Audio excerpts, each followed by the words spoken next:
Bonjour. Alors là, cette fois-ci, je vais vous parler de ce qu'on appelle le journal de trafic ou aussi ce qu'on appelle le carnet de trafic. Donc, c'est beaucoup utilisé chez les radioamateurs. Quelques cibistes, notamment en USB, l'utilisent, mais je dirais qu'il n'y a pas grand monde qui l'utilise au point de vue des cibistes. Les radioamateurs, il faut savoir que eux ont pour obligation de le remplir, car ils peuvent avoir des contrôles et donc ils doivent pouvoir justifier de leur contact. Donc qu'est-ce qu'on trouve sur ces fameux carnets de trafic ou journal de trafic? Donc dessus on voit que nous avons la date, donc le jour qu'on a fait le QSO, le début de l'heure du QSO, la fin de l'heure du QSO, donc en GMT, donc c'est en heure internationale, ça doit être marqué. Ensuite, nous avons l'indicatif de la station qu'on a reçue, donc on le marque ici. Ensuite, sur quelle fréquence on l'a reçu, donc on le note ici. Donc pour la fréquence, hein, ça peut être toutes sortes de fréquences, 144, 27, autres. Le mode utilisé qu'on a reçu, donc AM, FM, USB, LSB, CW et autres. À côté, nous avons le QTH, lieu d'émission du correspondant, donc où se trouve la personne qu'on a reçue. Donc on le note ici, avec le pays si c'est pas en France. Ensuite, nous avons le report donné et le report reçu, que l'on note ici dans les deux petites cases, pour savoir à combien qu'on a reçu la personne. Mais quand on dit par exemple une radio de 5 avec un signal de 7, donc c'est là qu'on note ce fameux renseignement-là. Donc le prénom de l'opérateur avec qui on parle. L'observation qu'on a pu observer. Donc là, on peut marquer ce qu'on a observé avec la station qu'on a pu avoir.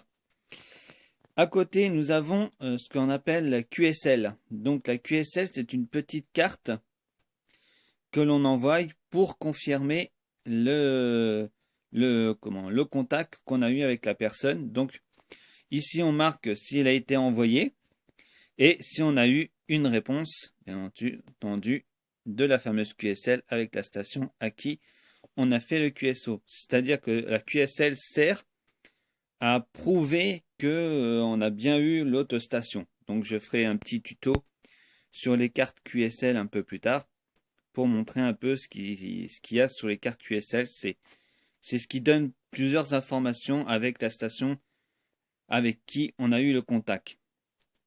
Donc voilà comment se comportent ces fameuses fiches du journal de trafic ou du carnet de trafic. Donc c'est assez important, disons, je dirais, à mon avis, parce que ça permet d'avoir les indicatifs de toutes les stations qu'on peut recevoir, sur quelle fréquence, et en même temps, si on a une deuxième fois cette personne, ça permet de savoir si on a déjà eu cette personne en contact. C'est pour ça que quelquefois, on a certaines stations, notamment en USB, qui nous disent ah oui, on a eu un contact il y a 3 semaines ou un mois ou plus ensemble sur par exemple la fréquence 27 555 et qu'on a fait un QSY et puis donné les reports et tout, les indicatifs. Donc c'est pour ça que sert ce fameux carnet. Donc c'est ce que je disais, il est beaucoup utilisé surtout chez les radioamateurs parce que ils doivent le remplir obligatoirement, d'après les informations que j'ai pu avoir avec un radioamateur. Parce qu'eux, ils peuvent avoir des contrôles. Donc, s'ils ont des contrôles, il faut qu'ils puissent justifier justement de ces contacts-là. Donc, celui qui reçoit comme celui qui émet doivent remplir ce carnet pour avoir justement les concordances. Voilà, donc ça c'était des petites informations que je pouvais vous transmettre, qui m'ont été transmises par un radioamateur. Donc si c'est faux, je pense qu'il y aura des radioamateurs qui pourront me corriger. Donc moi, ce petit carnet, je l'ai trouvé à une exposition.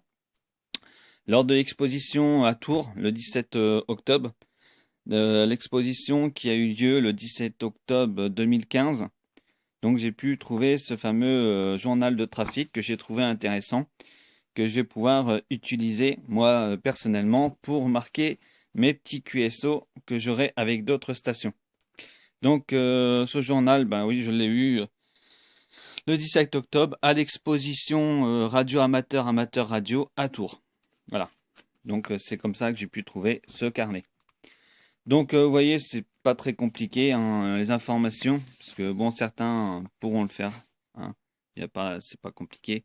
Il suffit de marquer. Alors, je redonne ce que l'on trouve dessus. Donc la date, l'heure de début du QSO, de la fin du QSO, l'indicatif, la fréquence où l'on se trouvait, sur quelle fréquence on a fait le QSO, le mode de fréquence utilisé, donc c'est AM, FM, BLU, le QTH,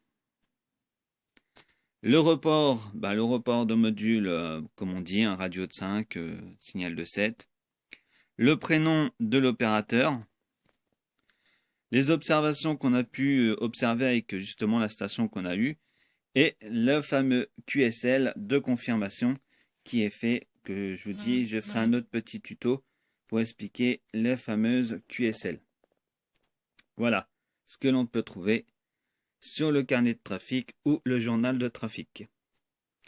Voilà, j'espère que ça vous aura donné une petite information sur justement ces fameux journaux de trafic ou carnet de trafic qu'on entend parfois parler. Voilà, si vous l'utilisez, je vous souhaite une bonne petite utilisation et puis je vous souhaite de bons QSO. Allez, à la prochaine pour le prochain tuto. Allez, salut!